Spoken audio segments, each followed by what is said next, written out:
My brother took my wife and my family celebrated them. So I cut them off forever. The day my brother stood in my parents' backyard with his arm around my wife, smiling like he had won some kind of prize, I finally understood something I should have accepted years earlier. My family had never truly loved me. They loved what I could provide. They loved what I could fix. They loved how quiet I stayed when they disrespected me. They loved that I was the reliable one, the forgiving one, the son who swallowed every insult because family comes first. But they did not love me enough to protect my marriage.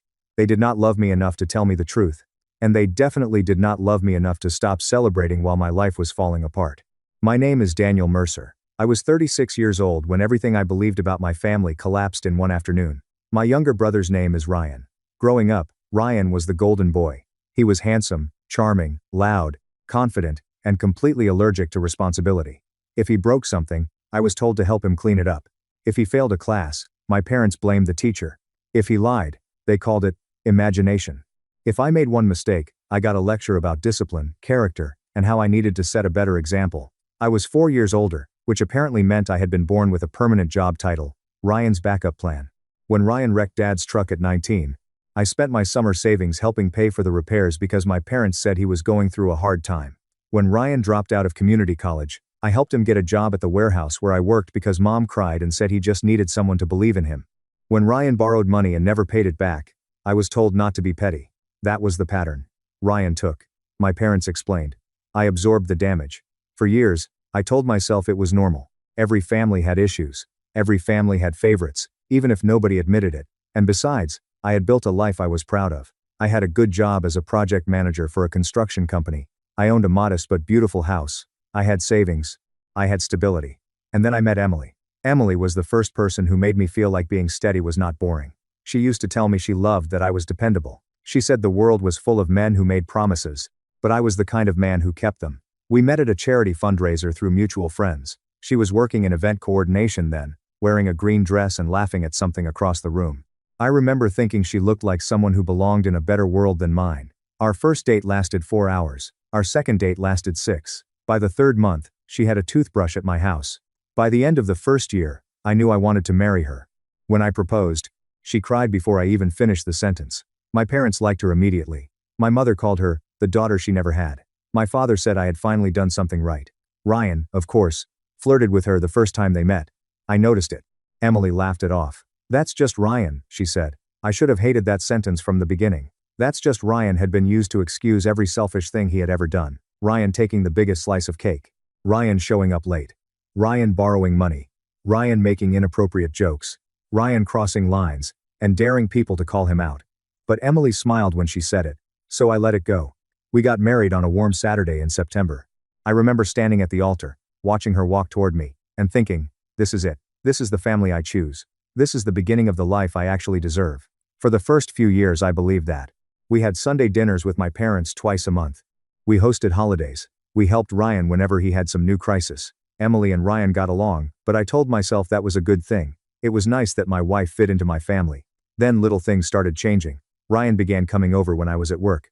At first, there were reasons. He needed to borrow a tool. He had a package delivered to our house. He wanted Emily's advice on a birthday gift for some woman he was dating.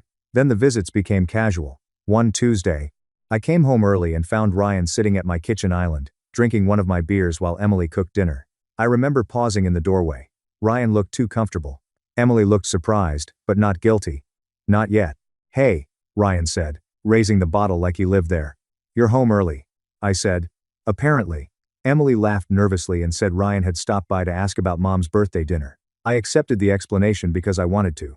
Because trusting your wife is easier than admitting your gut is screaming. Over the next few months, Ryan's name kept showing up. Ryan said this. Ryan thinks that. Ryan told me about a new restaurant. Ryan recommended this show. When Emily and I fought, somehow Ryan knew about it. When I got promoted, Ryan made a joke about me becoming too important for the family. When Emily bought a new dress, Ryan complimented it before I even saw it. I started feeling like a stranger in my own marriage. One night, I asked Emily directly, "Is something going on between you and Ryan?" She stared at me like I had slapped her. "Are you serious?" "I'm asking because he's around a lot. He's your brother, Daniel." "That doesn't answer the question." She folded her arms and gave me this cold little smile I had never seen before. "You know, maybe if you weren't always working, you wouldn't feel so insecure." That sentence stayed with me. Not because it hurt, though it did. Because it sounded rehearsed. A few weeks later, my mother called and asked if Emily and I were having problems. I said, "Why would you ask that?" She sighed, like I was the one making things difficult. Ryan mentioned Emily, feels lonely. My grip tightened around the phone. Ryan mentioned that? He's worried about both of you. That was when the first real crack opened. My brother was not just spending time with my wife, he was discussing my marriage with my mother, and somehow, everyone thought that was normal. I confronted Ryan 2 days later in my parents' driveway after Sunday dinner. "Stay out of my marriage," I told him. He looked amused. "Relax, man. I'm serious. She talks to me because I listen. She has a husband." Ryan leaned against his car, smiling like I was a child throwing a tantrum. "Maybe act like one, then." I stepped closer. But my father appeared on the porch and barked my name like I was 12 years old. "Daniel. Enough." "N. Of course." Ryan poked the bear, and I got scolded for growling. On the ride home, Emily sat silently in the passenger seat. Finally, she said, "You embarrassed me." I almost laughed. "I embarrassed you? You made a scene." Ryan told me to act like a husband. Maybe he had a point. There it was again. That coldness, that distance, that little flash of contempt. For the next month, our house became a museum of what our marriage used to be. We still slept in the same bed, but she turned away from me. We still ate dinner together, but conversation died after a few minutes. We still said, "I love you," but it sounded more like a habit than a feeling.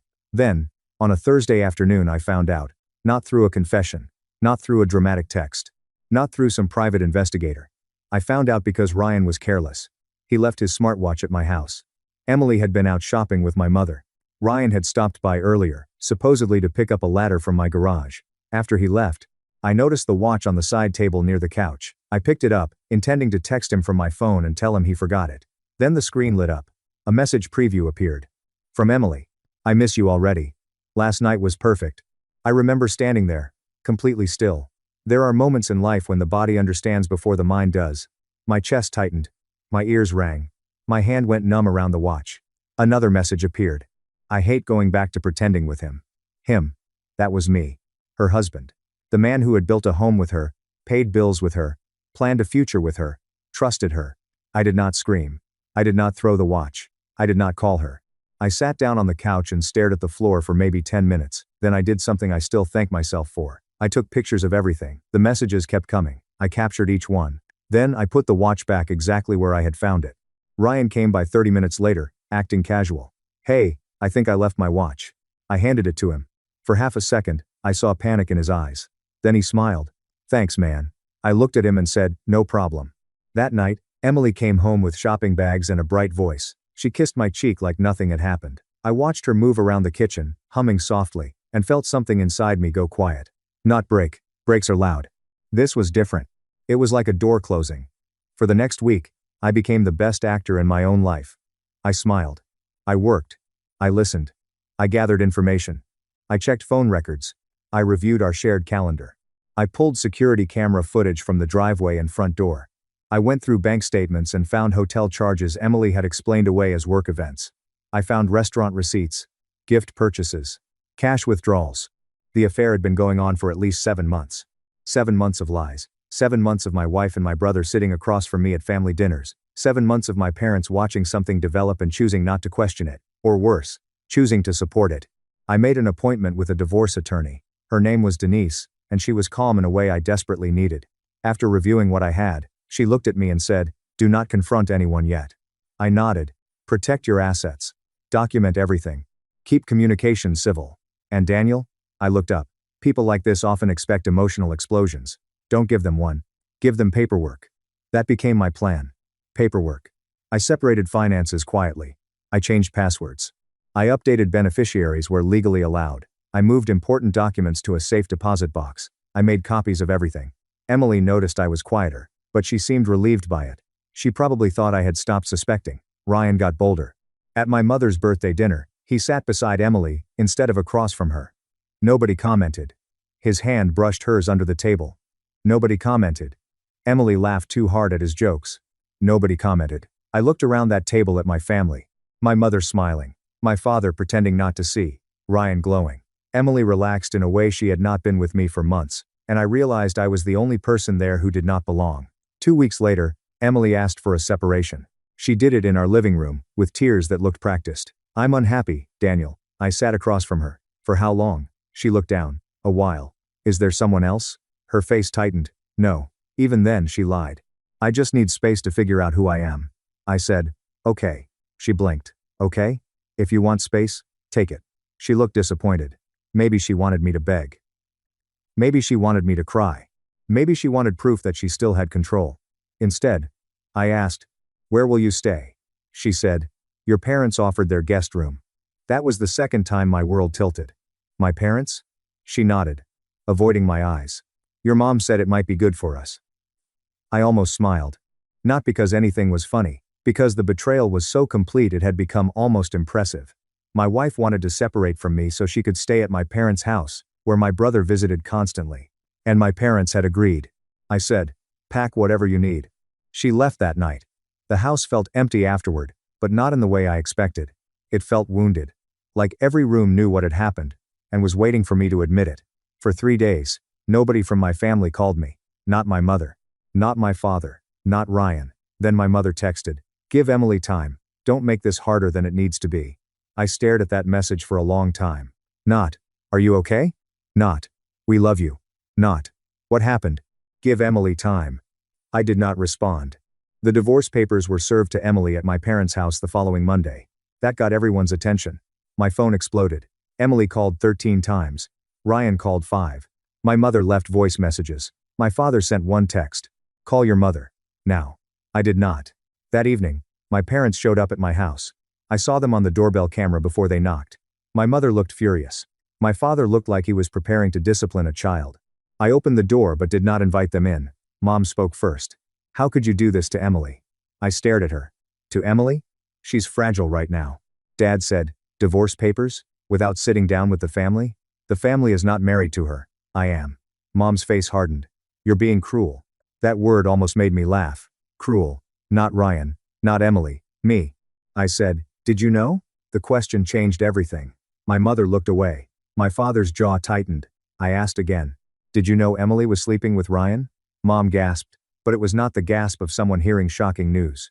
It was the gasp of someone offended that you said the ugly part out loud. Dad said, lower your voice. I stepped back from the doorway. Get off my property. Mom started crying. Daniel, it's complicated. No, it's actually very simple. Dad pointed at me. Your brother made a mistake.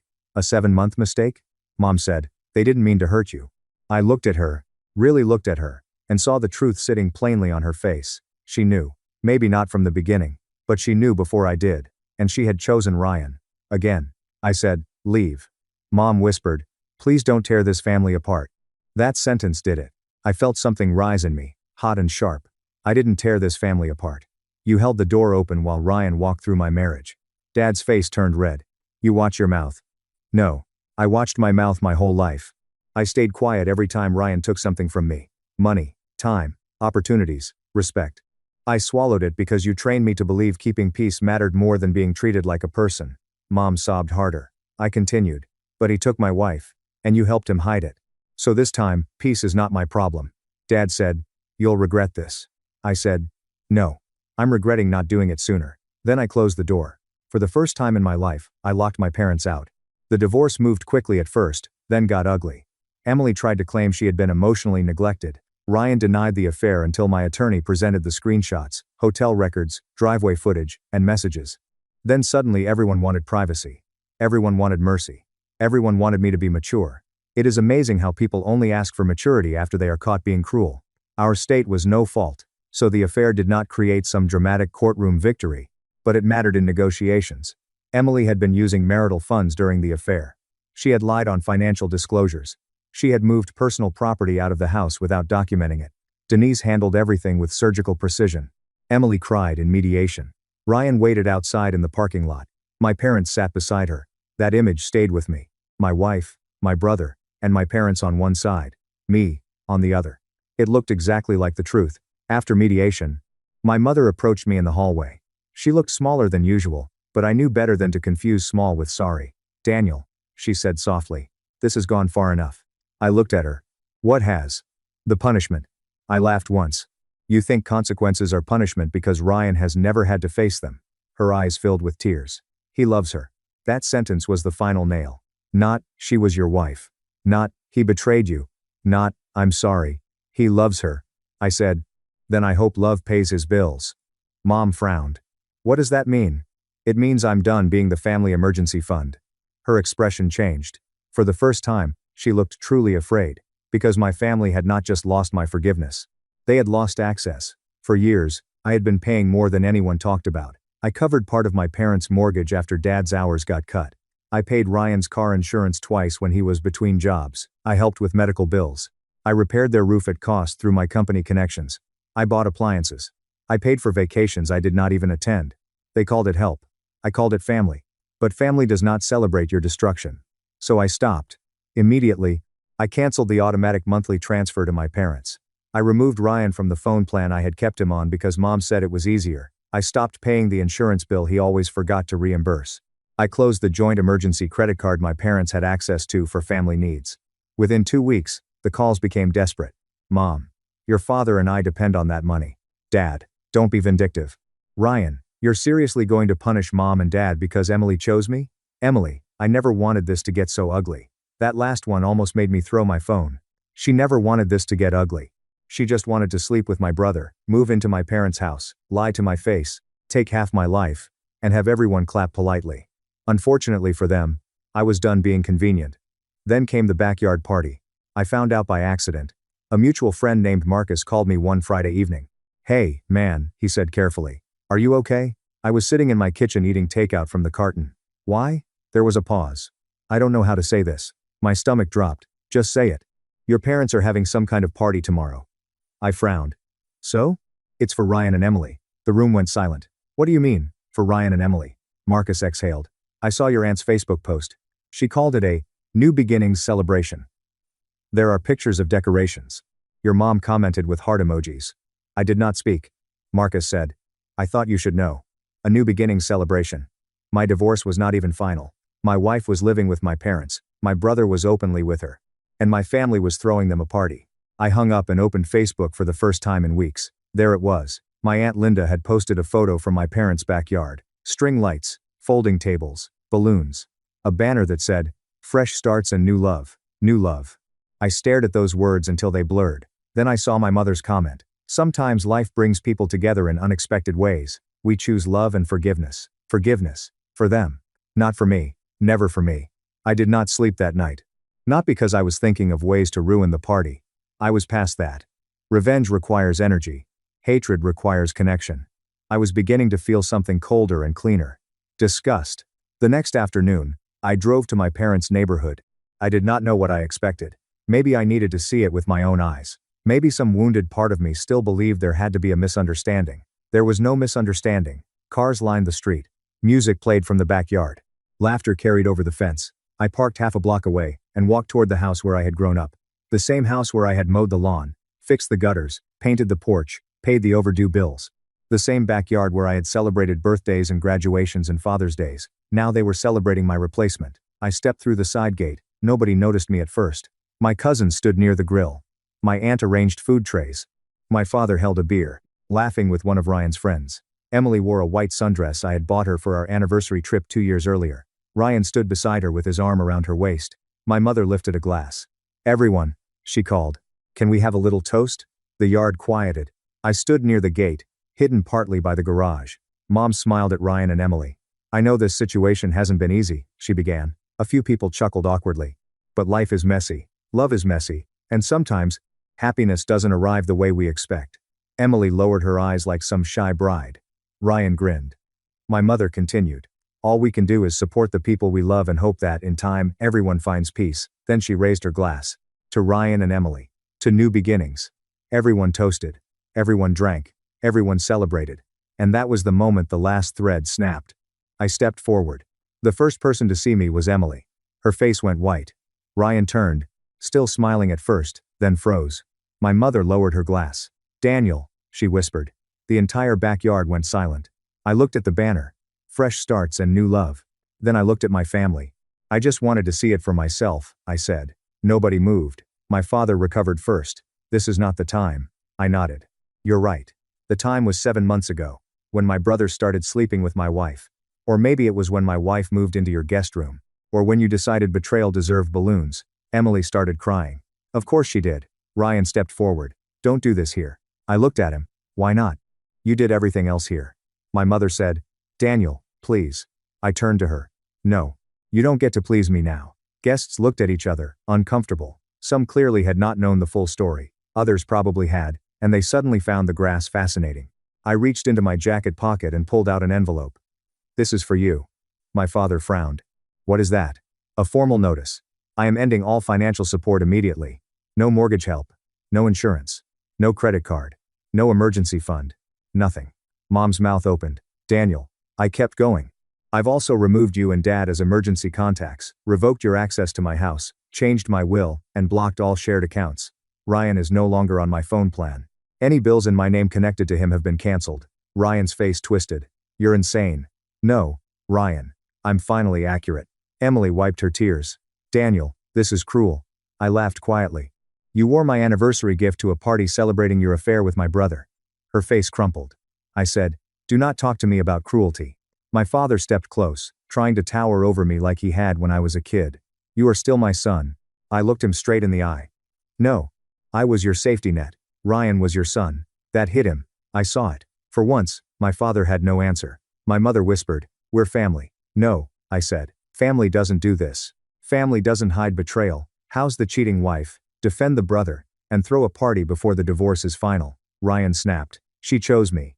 Get over it. I looked at him for a long moment. And then I smiled. Not because I was happy, because he had finally said the quiet part in front of everyone. I said, you're right. She chose you. And they chose you. So now you can all live with that choice. I turned to leave. My mother grabbed my arm. Daniel, please don't walk away from us. I gently removed her hand.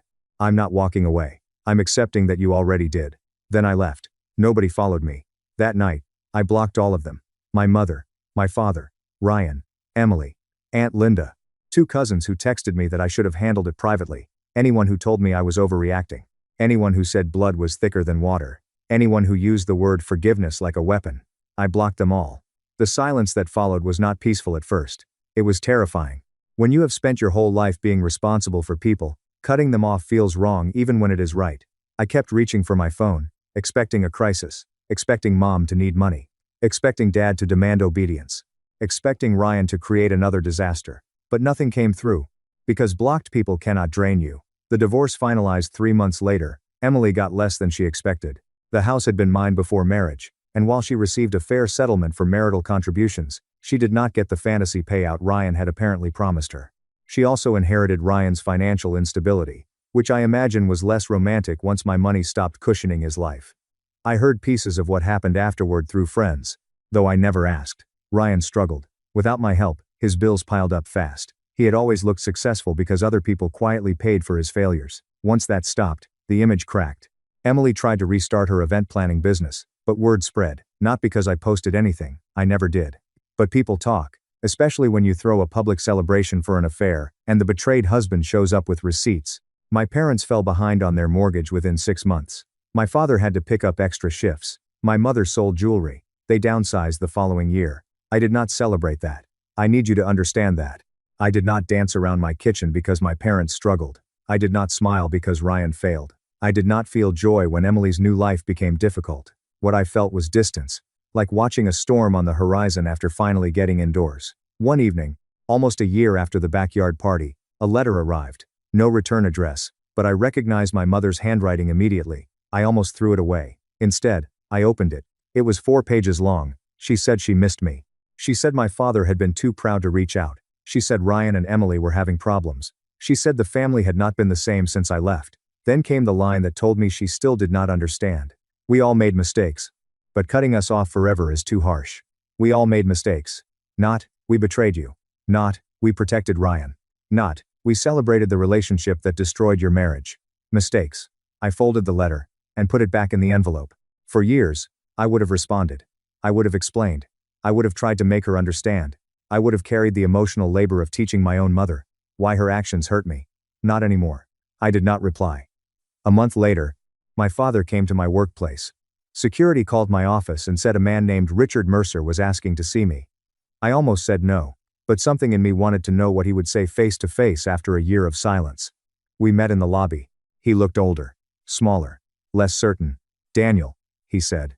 I nodded. Dad. His eyes flickered at the word. I was hoping we could talk. You have 5 minutes. That annoyed him. I could see the old anger rise. But he swallowed it. Your mother's not doing well. I stayed silent. She cries all the time. I said, I'm sorry to hear that. She misses you. She should. He flinched. Then he said, you know, Ryan and Emily probably won't last. I stared at him. Was that supposed to make me feel better? No. I just mean, maybe this whole thing got out of hand. There it is again. What? This whole thing. Like it was weather. Like it happened to everyone equally. He rubbed his forehead. I don't know what you want me to say. That's the problem. He looked tired. I'm sorry. The words landed between us. For a second, the child in me wanted to grab them. Wanted to believe this was the moment I had waited for my whole life. But apologies are not magic. They do not erase patterns. They do not rebuild trust just because someone finally says the words after consequences arrive. So I asked, what are you sorry for? He opened his mouth, closed it, looked away. And there was my answer. He was sorry I left. He was sorry the family broke. He was sorry money stopped. He was sorry my mother cried. But he still could not name what they had done. I said, I hope you and Mom take care of yourselves. Daniel, I mean that. But I'm not coming back. His face hardened slightly. Ever? I thought about the backyard. The toast. The banner. Emily in the dress I bought her. Ryan's arm around her. My mother saying they chose love and forgiveness while I stood there erased. Ever, I said. He nodded slowly, like he had expected it but still hated hearing it. Then he left. That was the last time I saw my father in person. People ask, usually in comment sections under stories like mine, whether cutting off family is too extreme. They say things like, but they're your parents. Yes. They were my parents. That is exactly why it hurt. A stranger betraying you is painful. A friend betraying you is devastating. But family betrayal does something different. It reaches backward and rewrites your memories. Suddenly you look at every childhood moment, every sacrifice, every time you made yourself smaller to keep peace, and you wonder if love was ever really there or if you were just useful. For a long time, I struggled with that. Therapy helped. So did quiet. So did rebuilding a life where my phone did not ring with emergencies that were never mine to solve. I sold the house 2 years after the divorce. Not because Emily had ruined it, but because I wanted a place with no ghosts. I moved to a smaller city near the coast and bought a house with big windows and a garden. I knew nothing about maintaining. I learned anyway. I made new friends. Real friends. The kind who ask how you are and actually wait for the answer. I spent holidays with people who did not treat loyalty like a one-way contract. I started running in the mornings. I cooked badly, then better.